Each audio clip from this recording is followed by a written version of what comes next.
Assalamualaikum warahmatullahi wabarakatuh. Perkenalkan, nama saya Raffi Setiawan dari kelas 4H. NIM saya 19031048. Saya dari Prodi Akuntansi Politeknik Harapan Bersama Tegar. Di sini saya akan mempresentasikan tentang 10 aksioma manajemen keuangan.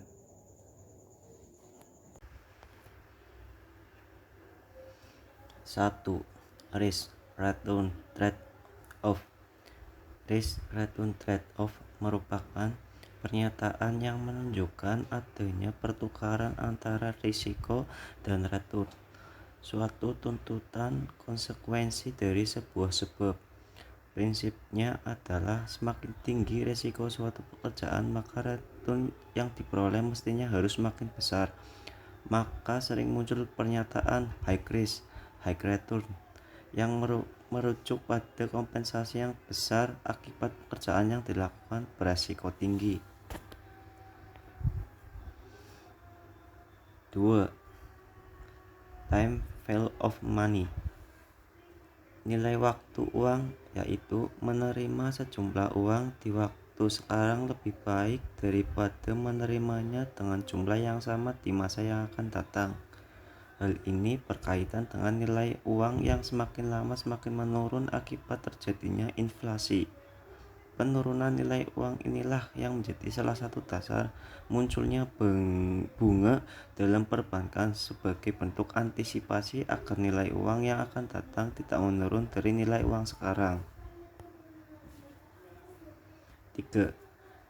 Cash not profit is king. Dalam pepatah lama dikatakan profit is queen, but cash is king. Dalam banyak kasus, para pengusaha sering menjadi repot mengurus bisnisnya dikarenakan kesulitan keuangan di tahun berikutnya. Padahal menurut catatannya, laba yang diperoleh selalu meningkat. Tetapi setelah diteliti, ternyata keuntungan yang diperoleh perusahaannya hampir semua dalam bentuk piutang yang tingkat likuiditasnya tentu kalah dibandingkan dengan kas. 4. Incremental cash flow count. Incremental cash flow adalah arus kas yang berhubungan langsung dengan investasi, di mana pengambilan keputusan dilakukan berdasarkan pertimbangan adanya pertambahan kas jika suatu proyek dikerjakan, ataupun mempertimbangkan dampak yang terjadi terhadap kondisi keuangan kas saat proyek diterima dan pada saat proyek tidak diterima untuk dikerjakan. 5. The course of competitive market.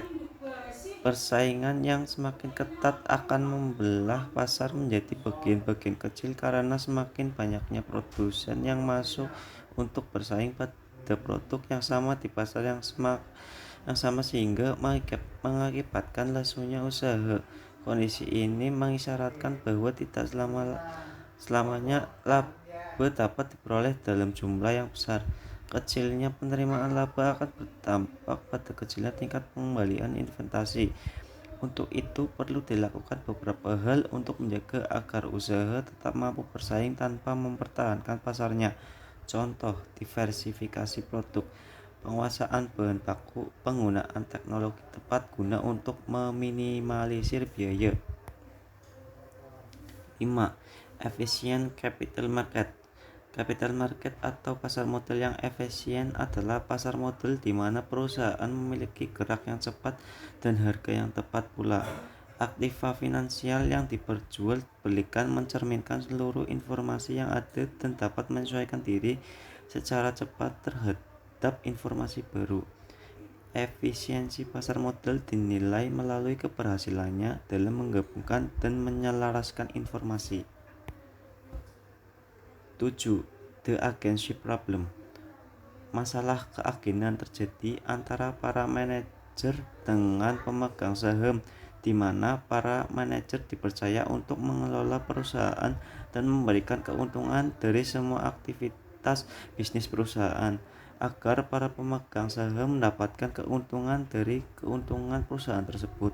Masalahnya adalah Manajer tidak akan bekerja untuk para pemegang saham jika tidak selaras dengan kepentingan mereka.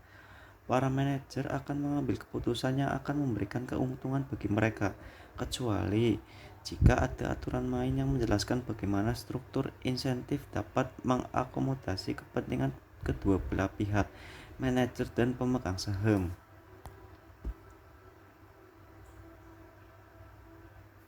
8.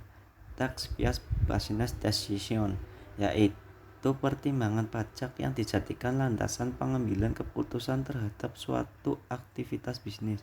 Untuk itu, yang perlu diperhatikan dalam manajemen keuangan adalah segala keputusan dan perhitungan haruslah setelah dipotong pajak. Artinya, jangan hanya melihat harga dari suatu produk yang dapat diterapkan pada sebuah wilayah lebih menguntungkan, tetapi lupa bahwa harga tersebut belum dimasukkan komponen pajak. 9. All risk is not equal. Setiap usaha memiliki risiko yang berbeda. Untuk itu perlu melakukan investasi usaha pada bidang-bidang yang berbeda untuk mengantisipasi terjadinya risiko yang mengakibatkan kolapsnya sebuah usaha. 10. Ethical dilemmas are everywhere in finance. Etika merupakan nilai-nilai normatif yang harus diletakkan pada sikap seseorang dimanapun dia berada. Namun demikian, sering terjadi dilema di tengah-tengah aktivitas bisnis yang dilakukan. Hal ini karena adanya kepentingan-kepentingan terhadap pada setiap diri individu.